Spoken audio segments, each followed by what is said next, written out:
வணக்கம். அறம் சொல்லும் திருக்குறள். இந்த பகுதியில் இன்றைக்கு அதிகாரம் 5 இல்வாழ்க்கை. குறள் எண் 4. பழி அஞ்சி பாத்தூன் உடைத்தாயின் வாழ்க்கை வழி எஞ்சல் எஞ்ஞான்றும் இல். இந்த குறளில் எஞ்ஞான்றும் இல் அப்படின்னா எப்போதும் இல்லை, எப்போதும் என்ன இல்லை அப்படின்னு வள்ளுவர் சொல்கிறாருன்னா, பழி அஞ்சி, அதாவது பழி வரும் அப்படின்னு தெரிஞ்சு அந்த செயல்களை செய்யாமல். இப்போ நம்ம ஏதாவது ஒரு தப்பு செஞ்சோன்னா கட்டாயம் பழி வரும், நமக்கு தெரியும். அந்த செயலை செய்யும் பொழுதே இதை செய்தால் பழி வருமா அல்லது நல்ல பேர் கிடைக்குமா அப்படின்னு. பழி வரும் அப்படின்னா அந்த செயலை செய்யக்கூடாது. அதான் வள்ளுவர் சொல்கிறாரு, பழிக்கு அஞ்சி. அப்போ தவறு செய்யாமல் பாத்தூன், பாத்து ஊன், ஊன் என்று சொன்னால் உணவு. பாத்தூன், அப்படின்னா இங்கே பகுத்து உண்ணுதல், அதாவது பிரித்து கொடுத்து எல்லாரோடையும் சேர்ந்து சாப்பிட்றது. உடைத்தாயின், இதை ஒரு உடைமையாக வச்சுக்கணும். உடைமை அப்படின்னா இப்போ நம்மக்கிட்ட இருக்கக்கூடிய பணம், காசு, வீடு, வாசல் இதெல்லாம் பத்திரமா வச்சுக்கணும்னு நினைப்போம். உடைமை அப்படிங்கிறது வள்ளுவர் சொல்கிறது அதுதான்.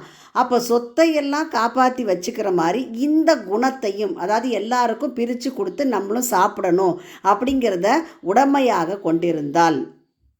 வாழ்க்கை வழி அஞ்சல், வாழ்க்கையினுடைய வழித்தடம் எப்போவுமே குறையாது. நம்ம போகக்கூடிய பாதை நேர்மையான பாதையாக, அதாவது நம்முடைய வாழ்க்கையும் நல்ல முறையிலே இருக்கும் அப்படிங்கிறார் வள்ளுவர். எஞ்ஞான்றும் இல், அப்போ உங்கள் வாழ்க்கை எப்போதும் குறைவில்லாமல் நல்ல விதமாக நடக்கும் அப்படிங்கிறாரு.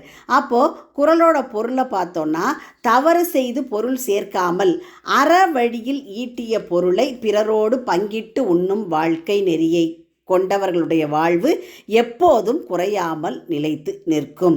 அதாவது பொருள் சேர்க்கும் போது பழிக்கு அஞ்சி சேர்த்து, செலவு செய்யும் போது பகுத்து உண்பதை மேற்கொண்டால் அவ்வாழ்க்கையின் ஒழுங்கு எப்போதும் குறைவதில்லை. அப்போ அந்த மனிதனுடைய வாழ்க்கையில் டிசிப்ளின் எப்போவுமே குறையாது.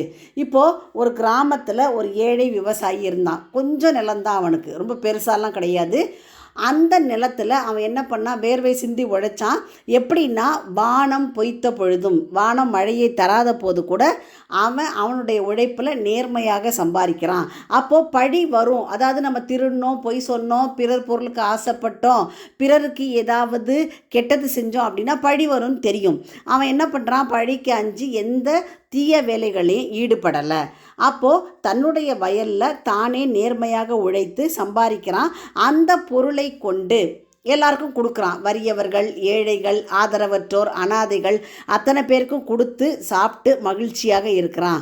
அப்போ இப்படி அவன் வாழ்ந்து வருகின்ற பொழுது அவனுடைய வாழ்க்கையில் எந்த கஷ்டமும் இல்லை.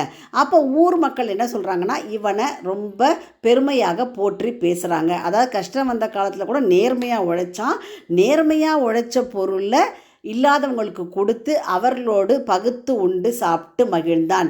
அப்போ இது ஊரார் பெருமையாக பேசுவதற்கு ஏற்றபடியாக அந்த ஏழை விவசாயி வாழ்ந்தான். அப்போ மனிதர்களாகிய நாமும் என்ன செய்யணும்னா, எப்போவுமே பொருள் கிடைக்குது அப்படிங்கிறதுக்காக தவறான பாதையிலே செல்லுதல் கூடாது. பழிக்கு அஞ்சுதல் வேண்டும். பழி வரும் அப்படின்னா பயப்படணும் அதுக்கு. அப்போ தவறு செய்யாதீங்க. அப்போ நேர்மையான வழியிலே ஈட்டிய பொருளை மற்றவர்களுக்கு கொடுத்து நீங்களும் சாப்பிட்டு மகிழ்ந்து சந்தோஷமாக இருங்க. உங்களுடைய வாழ்க்கையிலே ஒழுக்கம் என்னைக்கும் குறையாது என்கிறார் வள்ளுவர். மீண்டும் குறள். பழி அஞ்சி பாத்தூன் உடைத்தாயின் வாழ்க்கை வழி எஞ்சல் எஞ்ஞான்றும் இல்.